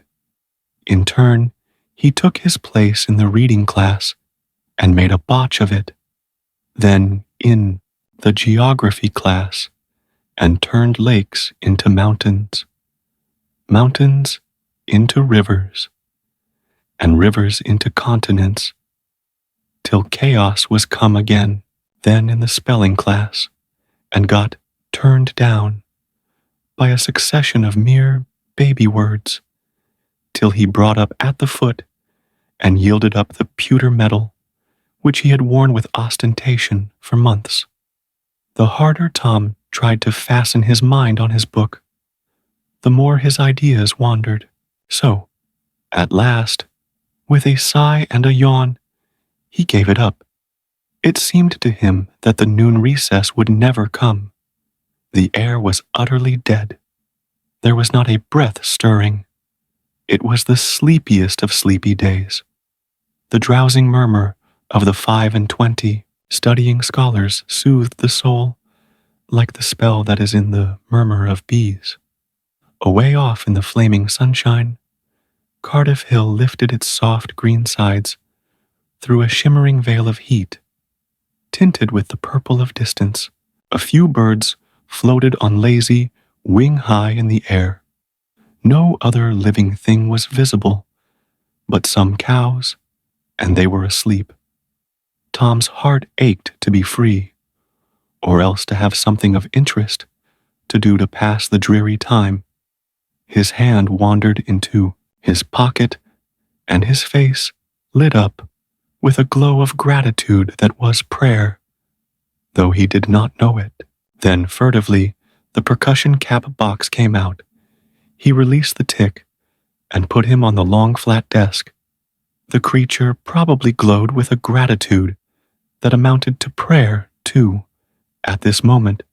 But it was premature, for when he started, thankfully, to travel off, Tom turned him aside with a pin and made him take a new direction. Tom's bosom friend sat next him, suffering just as Tom had been. And now he was deeply and gratefully interested in this entertainment. In an instant, this bosom friend was Joe Harper. The two boys were sworn friends all the week, and embattled enemies on Saturdays. Joe took a pin out of his lapel and began to assist in exercising the prisoner. The sport grew in interest momently. Soon, Tom said that they were interfering with each other, and neither getting the fullest benefit of the tick. So, he put Joe's slate on the desk and drew a line down the middle of it from top to bottom. "Now," said he, "as long as he is on your side, you can stir him up, and I'll let him alone. But if you let him get away and get on my side, you're to leave him alone as long as I can keep him from crossing over. All right, go ahead, start him up." The tick escaped from Tom, presently, and crossed the equator. Joe harassed him a while, and then he got away and crossed back again. This change of base occurred often. While one boy was worrying the tick with absorbing interest, the other would look on with interest, as strong. The two heads bowed together over the slate, and the two souls dead to all things else. At last, luck seemed to settle and abide with Joe. The tick tried this, that, and the other course, and got as excited and as anxious as the boys themselves. But time and again, just as he would have victory in his very grasp, so to speak, and Tom's fingers would be twitching to begin, Joe's pin would deftly head him off and keep possession. At last, Tom could stand it no longer. The temptation was too strong. So he reached out and lent a hand with his pin. Joe was angry in a moment. Said he, "Tom, you let him alone. I only just want to stir him up a little, Joe." "No, sir, it ain't fair. You just let him alone." "Blame it. I ain't gonna stir him much." "Let him alone, I tell you." "I won't." "You shall. He's on my side of the line." "Look here. Joe Harper, whose is that tick?" "I don't care whose tick he is. He's on my side of the line, and you shan't touch him." "Well, I'll just bet I will, though. He's my tick, and I'll do what I blame please with him, or die." A tremendous whack came down on Tom's shoulders, and its duplicate on Joe's, and for the space of 2 minutes, the dust continued to fly from the two jackets and the whole school to enjoy it. The boys had been too absorbed to notice the hush that had stolen upon the school a while before, when the master came tiptoeing down the room and stood over them. He had contemplated a good part of the performance before he contributed his bit of variety to it. When school broke up at noon, Tom flew to Becky Thatcher and whispered in her ear, "Put on your bonnet and let on you're going home. And when you get to the corner, give the rest of 'em the slip and turn down through the lane and come back. I'll go the other way and come it over 'em the same way." So the one went off with one group of scholars and the other with another. In a little while the two met at the bottom of the lane, and when they reached the school, they had it all to themselves. Then they sat together, with a slate before them, and Tom gave Becky the pencil and held her hand in his, guiding it, and so created another surprising house. When the interest in art began to wane, the two fell to talking. Tom was swimming in bliss. He said, "Do you love rats?" "No, I hate them." "Well, I do too, live ones. But I mean dead ones, to swing round your head with a string. No, I don't care for rats much anyway. What I like is chewing gum." "Oh, I should say so. I wish I had some now." "Do you? I've got some. I'll let you chew it a while, but you must give it back to me." That was agreeable. So they chewed it turnabout and dangled their legs against the bench in excess of contentment. "Was you ever at a circus?" said Tom. "Yes, and my pa's going to take me again sometime, if I'm good." "I been to the circus 3 or 4 times. Lots of times. Church ain't shucks to a circus. There's things going on at a circus all the time. I'm going to be a clown in a circus when I grow up." "Oh, are you? That will be nice. They're so lovely, all spotted up." "Yes, that's so. And they get slathers of money, most $1 a day." Ben Rogers says, "Say, Becky, was you ever engaged?" "What's that?" "Why, engaged to be married." "No. Would you like to?" "I reckon so. I don't know. What is it like?" "Like?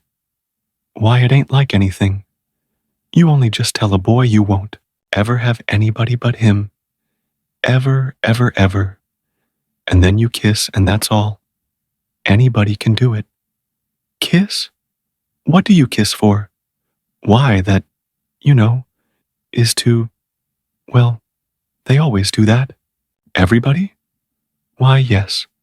Everybody that's in love with each other. Do you remember what I wrote on the slate?" Yes. "What was it?" "I shan't tell you." "Shall I tell you?" Yes. But some other time." "No. Now." "No. Not now. Tomorrow." "Oh, no, now. Please, Becky. I'll whisper it. I'll whisper it ever so easy." Becky hesitating. Tom took silence for consent and passed his arm about her waist and whispered the tale ever so softly, with his mouth close to her ear. And then he added, "Now you whisper it to me, just the same." She resisted for a while and then said, "You turn your face away so you can't see, and then I will. But you mustn't ever tell anybody. Will you, Tom? Now you won't, will you?" "No, indeed. Indeed I won't. Now, Becky." He turned his face away. She bent timidly around till her breath stirred his curls, and whispered, "I love you." Then she sprang away and ran around and around the desks and benches, with Tom after her, and took refuge in a corner, at last, with her little white apron to her face. Tom clasped her about her neck and pleaded, "Now, Becky, it's all done. All over but the kiss. Don't you be afraid of that. It ain't anything at all. Please, Becky." And he tugged at her apron and the hands. by and by she gave up and let her hands drop. Her face, all glowing with the struggle, came up and submitted.